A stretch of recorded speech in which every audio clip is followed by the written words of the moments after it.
आज की daily brief के एपिसोड में मैं आपके लिए दो बड़ी स्टोरीज लाया हूं। सबसे पहले मैं बात करूंगा ट्रम्प के नए डिसीजन और उनकी इकोनॉमी के ऊपर रिपल इफेक्ट के बारे में। फिर हम डिस्कस करेंगे हमारे बजट में दिए गए एक इंपॉर्टेंट प्रपोजल को जिसे सब ने मिस कर दिया। Welcome to the daily brief, जहां हम मार्केट की सबसे बड़ी स्टोरीज और ट्रेंड्स को सिंप्लीफाई करते हैं। मैं हूं आपका होस्ट रोहित अग्रवाला। आज है ट्यूसडे 4 फरवरी। आप हमें स्पॉटिफाई, एप्पल पॉडकास्ट या किसी भी और प्लेटफॉर्म पर सुन सकते हैं। सब लिंक्स आपको डिस्क्रिप्शन में मिल जाएंगे। तो चलते हैं हमारी पहली स्टोरी पर। डोनाल्ड ट्रंप के पूरे इलेक्टोरल कैंपेन में एक इकोनॉमिक प्रॉमिस सबसे ज्यादा हाईलाइट हुआ, वो है टैरिफ्स। और प्रेसिडेंट बनने के सिर्फ 2 हफ्ते बाद ट्रंप ने अपना ये वादा पूरा करना शुरू भी कर दिया है।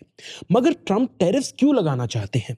उनके रीजंस इतने क्लियर नहीं है, पर 2 पॉसिबिलिटीज है। पहला, शायद उन्हें लेवरेज चाहिए। अमेरिकन मार्केट दुनिया के लिए एक बड़ा कैश काउ है।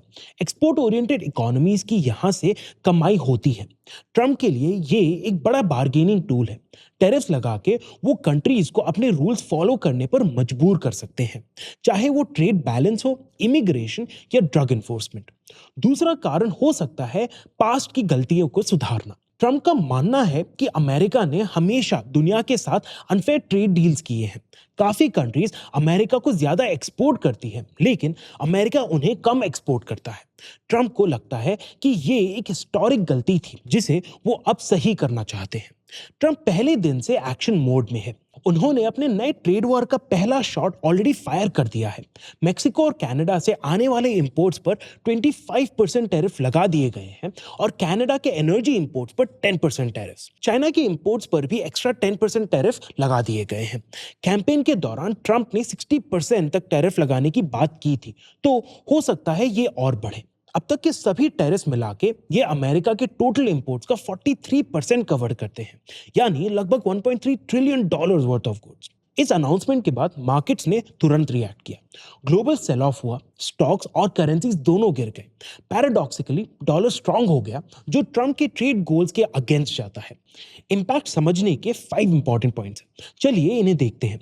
अमेरिकन कंज्यूमर्स पर इन टैरिफ्स का सीधा असर दिखेगा। टैरिफ्स मतलब इन्फ्लेशन। मॉर्गन स्टैनली के मुताबिक ये टैरिफ 2.9% से 3.2% तक इन्फ्लेशन बढ़ा सकते हैं और जीडीपी ग्रोथ को 1% तक रिड्यूस कर सकते हैं। टैरिफ लगने के बाद 3 सिनेरियोज हो सकते हैं। हो सकता है अमेरिका दूसरी कंट्री से सामान लेना शुरू कर दे, या फिर अमेरिकन कंपनीज खुद कॉस्ट बेयर करें, ऐसा भी हो सकता है। इससे इन कंपनीज के प्रॉफिट मार्जिन्स कम हो जाते हैं। और तीसरा सिनेरियो ये हो सकता है कि कोई सस्ता ऑल्टरनेटिव नहीं मिलता। इस केस में कॉस्ट का पूरा बोझ कंज्यूमर पर गिरता है। अब बात करते हैं इन टैरिफ्स पे फॉरेक्स मार्केट्स के रिएक्शन के बारे में। टैरिफ्स का असर सिर्फ इंपोर्ट प्राइसेस तक लिमिटेड नहीं है। करेंसी एक्सचेंज रेट्स भी काफी इंपॉर्टेंट रोल प्ले करते हैं। डॉलर स्ट्रांग हो रहा है क्योंकि इन्वेस्टर्स अमेरिका में पैसा डाल रहे हैं। वहीं मेक्सिको पीसो और कैनेडियन डॉलर की वैल्यू गिर गई है। अगर एक्सपोर्टिंग कंट्री की करेंसी वीक होती है तो इंपोर्ट करने वाले को कम पैसे देने पड़ते हैं। इससे टैरिफ्स का इंपैक्ट कुछ हद तक कम हो जाता है। इन टैरिफ्स के आने से दूसरे देश भी रिएक्ट करेंगे। दुनिया चुप नहीं बैठेगी। उनके पास 3 तरीके हैं रिस्पॉन्स देने के। या तो डील कर लो, ये ट्रंप के लिए परफेक्ट सिनेरियो है जहां कुछ देश नेगोशिएशंस के लिए तैयार हो सकते हैं। नहीं तो सप्लाई चेन्स को ट्विक करो, जैसे चाइना ने पहले किया था।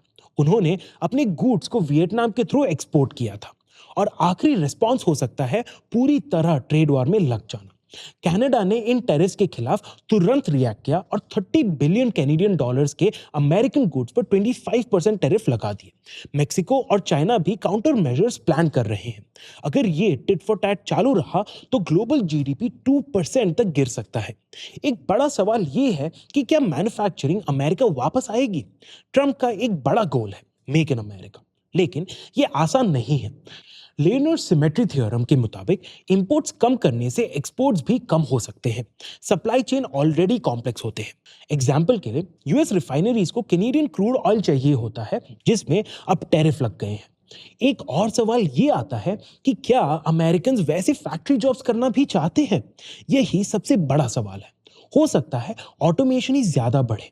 आखिरी कंसर्न ये है कि अमेरिकन सॉफ्ट पावर का क्या होगा। अमेरिका हमेशा से एक रूल्स बेस्ड इकोनॉमिक ऑर्डर का चैंपियन रहा है, लेकिन ट्रंप के नए टैरिफ्स ने ट्रस्ट को हिला दिया है। यूएसएमसीए एग्रीमेंट खुद ट्रंप ने साइन किया था, पर अब ये टैरिफ्स उसको ही तोड़ रहा है। दुनिया को लग रहा है कि अमेरिका पर अब भरोसा नहीं किया जा सकता। इसका असर सिर्फ इकोनॉमी नहीं पर अमेरिका के ग्लोबल लीडरशिप पर भी पड़ेगा। ट्रंप का टैरिफ गेम दुनिया भर के इकोनॉमीज को हिला रहा है। ग्लोबल ट्रेड, करेंसी मार्केट और मैन्युफैक्चरिंग सब पे इसका डीप इम्पैक्ट होगा। एक चीज क्लियर है, ये अब सिर्फ एक इकोनॉमिक पॉलिसी नहीं बल्कि एक ग्लोबल पावर प्ले बन चुका है। अब चलते हैं हमारी दूसरी स्टोरी पर। इंडिया ने अपने रीसेंट बजट में एक बोल्ड स्टेप लिया है जिसमें दो इंपॉर्टेंट लॉज को अमेंड करने का प्रपोजल दिया गया है। एटॉमिक एनर्जी एक्ट 1962 और civil liability for nuclear damage act या CLNDA 2010। इन अमेंडमेंट्स का मेन मकसद है प्राइवेट सेक्टर और फॉरेन इन्वेस्टमेंट्स को न्यूक्लियर पावर इंडस्ट्री में अलाउ करना, जो कि पिछले 60 साल से गवर्नमेंट के टाइट कंट्रोल में थे। फाइनेंस मिनिस्टर निर्मला सीतारमन ने अपने बजट स्पीच में कहा कि ये चेंज इंडिया के लॉन्ग टर्म एनर्जी गोल्स के लिए जरूरी है, स्पेशली जब इंडिया का टारगेट 2047 तक 100 गीगावाट्स न्यूक्लियर पावर डेवलप करना है। इसके साथ ही गवर्नमेंट एक न्यूक्लियर एनर्जी मिशन भी लॉन्च करेगा जिसमें 20,000 करोड़ रुपीस या $2.31 बिलियन का इनिशियल फंड होगा नए रिएक्टर प्रोजेक्ट्स के लिए, जिसमें स्मॉल मॉड्यूलर रिएक्टर्स या SMRs भी होंगे। पर ये इतना बड़ा डील क्यों है? आपको शायद ये एक और पॉलिसी शिफ्ट लग रहा हो, लेकिन ये एक मॉन्यूमेंटल डिसीजन है। इसे समझने के लिए हमें थोड़ा फ्लैशबैक लेना पड़ेगा। 1968 के कोल्ड वॉर से शुरू हुआ सफर जो 2008 तक चला। 1968 में न्यूक्लियर नॉन प्रोलिफरेशन ट्रीटी या NPT साइन हुआ, जिसमें US, रशिया, चाइना, फ्रांस और UK को ऑफिशियल न्यूक्लियर पावर्स माना गया। बाकी देशों को न्यूक्लियर वेपन्स डेवलप करने से मना कर दिया गया, लेकिन पीसफुल न्यूक्लियर टेक का एक्सेस दिया गया। इंडिया ने NPT साइन करने से मना कर दिया क्योंकि ये ट्रीटी एक बायस्ड न्यूक्लियर हायरार्की बनाता था। इंडिया पे सिक्योरिटी थ्रेट्स थे, स्पेशली चाइना के 1964 के न्यूक्लियर टेस्ट और बाद में पाकिस्तान के 1990s की न्यूक्लियर पावर बनने से। 1974 में इंडिया ने पोखरान में अपना पहला न्यूक्लियर टेस्ट किया, जिसके बाद ग्लोबल सैंक्शंस लग गए। 1998 में पोखरान 2 टेस्ट के बाद बिल क्लिंटन ने सीवियर सैंक्शंस लगाए, इकोनॉमिक एड बंद कर दिया, मिलिट्री डील्स कैंसिल किए और एरोस्पेस टेक एक्सपोर्ट पर भी बैन लगा दिया।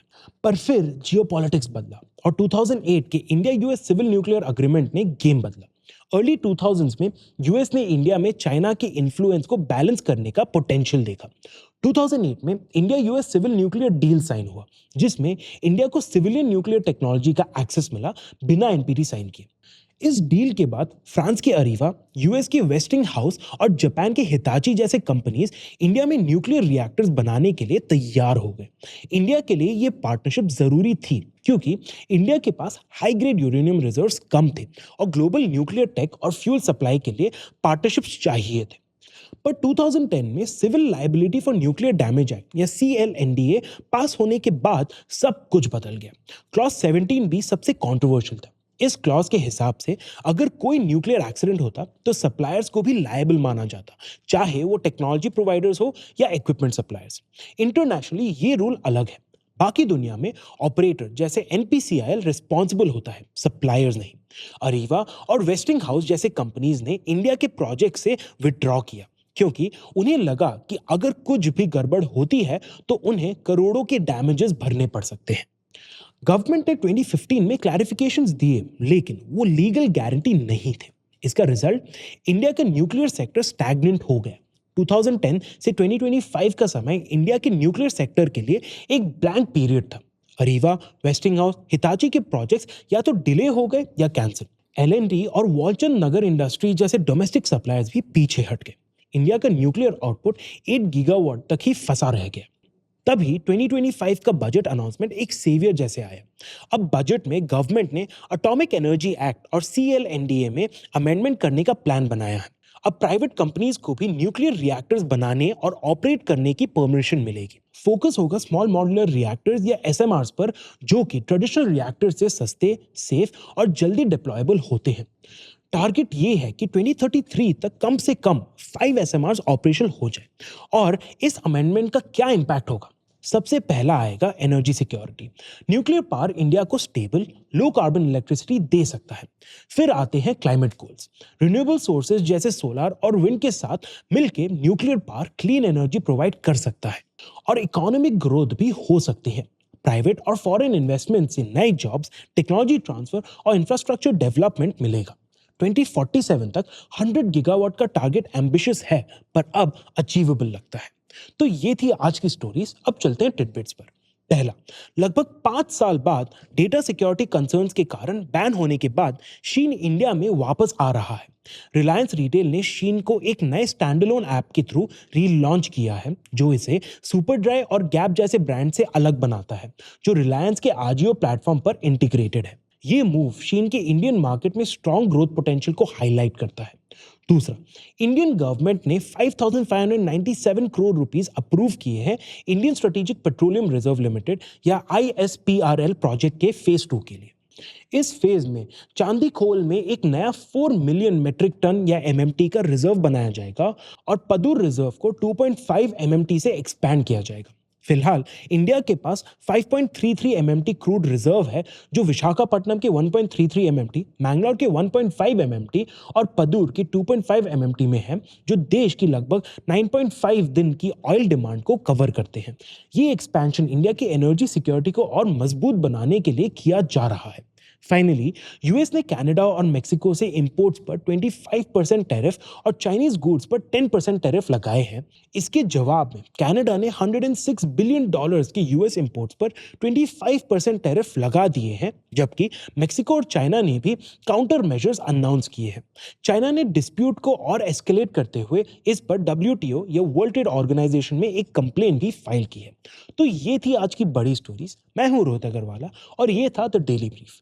लाइक, शेयर और सब्सक्राइब करना ना भूलें। मिलता हूं मैं आपसे अगले एपिसोड।